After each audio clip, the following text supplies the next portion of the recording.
Welcome to the Eduleadership Show. I'm your host, Justin Bader, and in this episode, we'll talk about the challenges of researching microschools. We'll talk about math preparedness among incoming students at the University of California at San Diego, and we'll talk about how Sweden is rolling back the high-tech childhood. Let's get to it.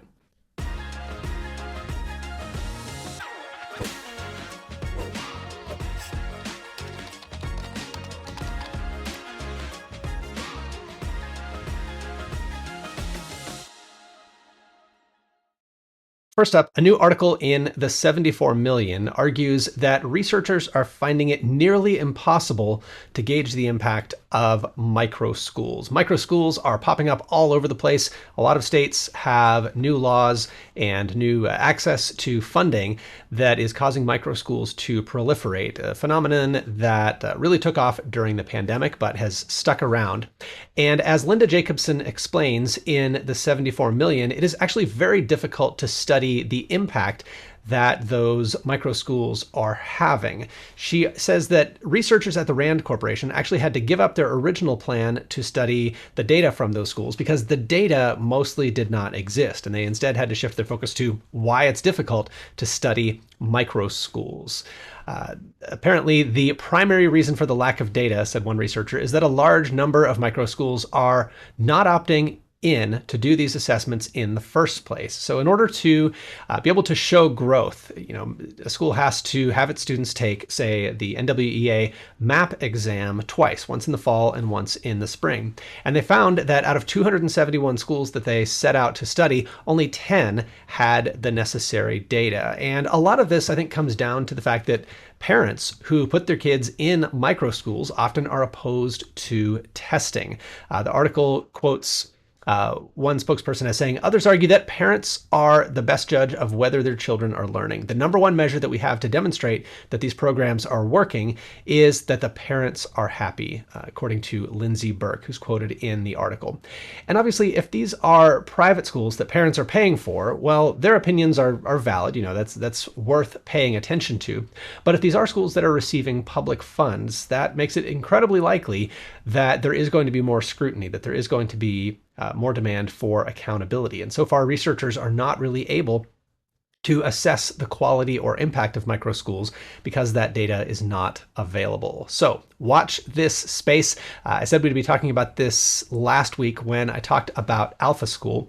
And Alpha School seems to still be at it. They seem to have their developers and other team members touting the benefits of Alpha School on social media by saying things like Alpha School students score in the 98th percentile on standardized tests. I've heard things like that from numerous people at Alpha School. So I think maybe the school is putting them up to saying these things.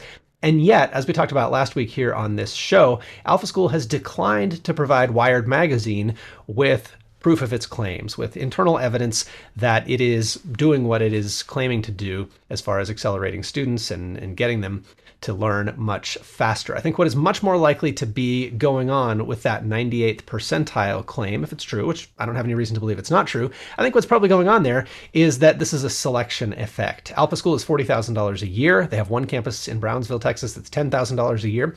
And whenever you're charging that much tuition, you are strongly skewing your student population toward kids who are already at the 98th percentile. So we're not really able to assess the impact of the school itself or the impact of the model that's heavily driven by AI that's used in Alpha and similar schools.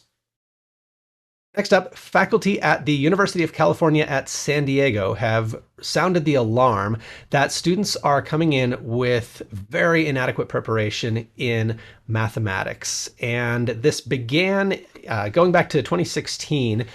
The faculty has pretty good procedures in place for screening and placing students in math classes, and they have had for a long time some remedial classes to catch kids up if they're admitted, but then they need some foundational work to get them ready for college math. Well, according to the new Senate administration work group on admissions, which released their report just earlier this month, they said in the fall of 2022, the number of students placed into the remedial course Math 2 rose from about 100 to nearly 400, and by the following year to about 500 students. And that was just far more than they were prepared to teach. They really had to scramble. And one thing that's going on here is that in 2021, the University of California system made the decision to stop considering SAT and ACT scores at all. So that put the University of California campuses in a position of relying on high school grades much more heavily to make admissions decisions. And that means that we're getting kids with bigger and bigger gaps. The report says, alarmingly, the instructors running the 2023 and 2024 Math 2 courses, the remedial course that was intended to cover high school concepts, observed a marked change in the skill gaps compared to prior years. Now, most students had knowledge gaps that went back much further to middle and even elementary school. Elementary school gaps among students who are admitted to a highly selective flagship state university. I think there is really no escaping the need to go back to the SAT and ACT in order to identify kids who are adequately prepared for the rigors of a particular college program. And of course, there are lots of University of California systems. There's a robust state university system, community college system, as well as the flagship UC system.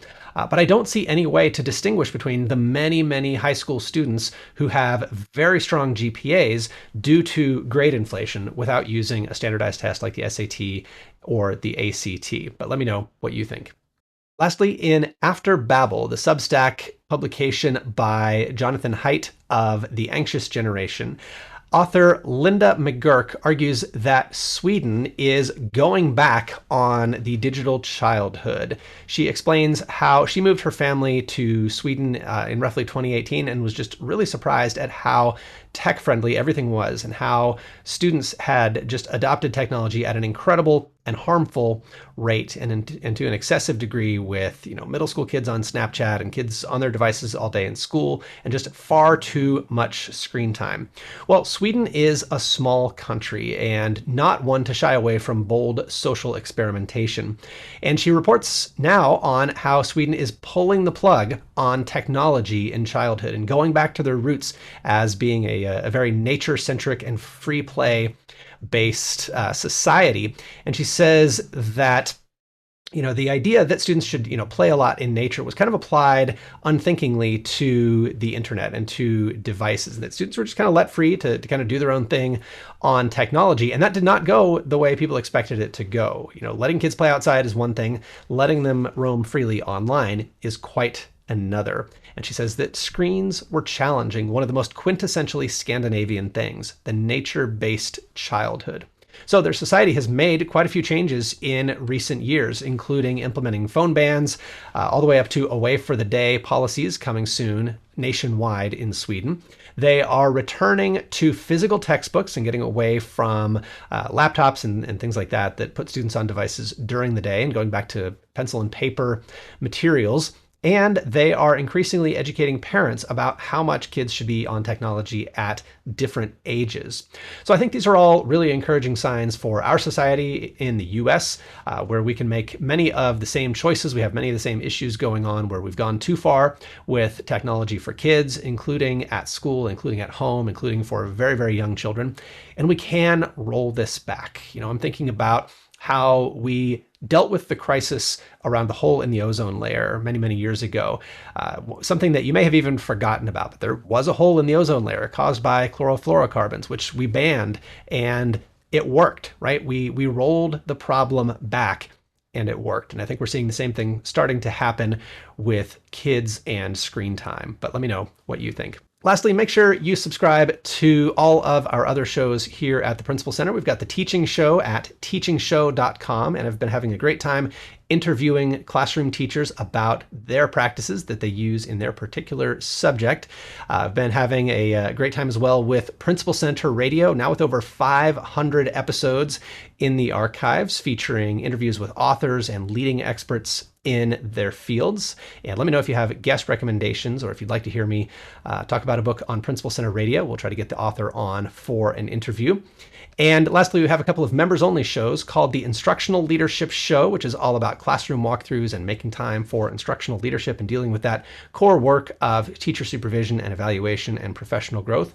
And we are bringing back one of our members-only shows called Ascend Live. And if you watch for the links carefully, sometimes you can attend that live for free, and then we have the recordings in our members-only archive. And Ascend Live is all about the admin job search.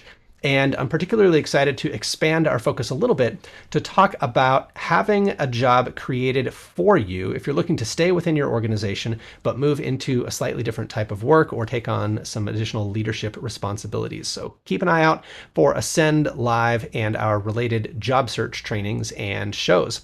That's it for this episode of the Eduleadership Show. I'm Justin Bader, and I'll see you next time.